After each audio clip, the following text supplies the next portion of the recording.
সদায় মন্দিৰটো কাষেদি অহা যোৱা কৰি থাকোঁ, কিন্তু মন্দিৰত সোমোৱা নহয়। কিন্তু আজি হঠাতে লগৰজনে ক'লে ব'লক আজি মন্দিৰত সোমাওঁ বুলি ক'লে, আৰু মন্দিৰত সোমাই মেলি সঁচাকৈ মানে একদম মন্দিৰত যেতিয়া সোমাওঁ ন, সঁচাকৈ বহুত মানে মনটো বহুত শান্তি লাগে। মন্দিৰত বহি থকা সময় বা মন্দিৰত থকা সময়খন মানে মনটো বহুতেই বেছি মানে কি ক'ম আৰু আপোনালোকে হয়তো জানেই মন্দিৰত যদি গৈ পাইছে হয় নাই কেনেকুৱা লাগে।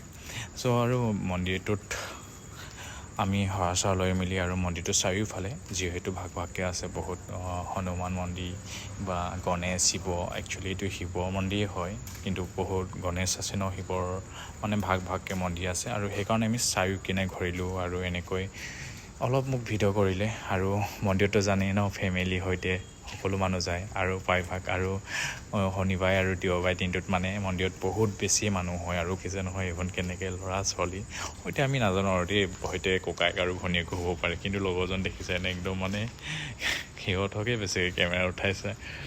আৰু এনেকৈ মন্দিৰটো চাৰিওপিনে ঘূৰিলোঁ আৰু এনেকৈ অলপ ঘূৰিলোঁ।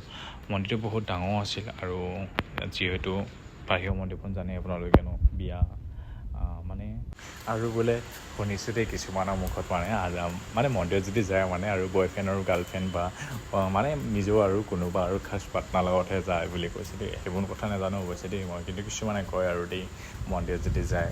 মোক আজি কোনোবাই সুধিছে আৰু মন্দিৰত গৈছিলোঁ বুলি, কোনে কৈছে তুমি কাৰ লগত গৈছিলা, গাৰ্লফ্ৰেণ্ডৰ লগত গৈছিলা এনেকৈ বুলি কৈছে। আৰু সেইটো কথা নহয়, একচুৱেলি চবৰ লগতো যাব পাৰে, তুমি ফেমিলিতো যাব পাৰে, গাৰ্লফ্ৰেণ্ডৰ লগতো যাব পাৰে, আৰু যিহেতু সেইটো মনৰ কথা আৰু হয় না। চ' কিছুমানে কয় মানে তেনেকৈ দেই, মানে খাচ কাৰোবাৰ লগত যাব লাগে বুলি পিনে কৈছে।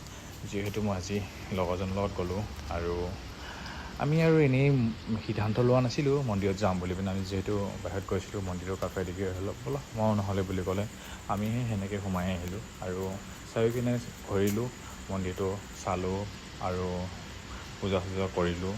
তাৰপাছত আৰুনো কি কৰিম ন, সেইকাৰণে মানে আহি দিলোঁ আৰু লাষ্টত চাই মেলি।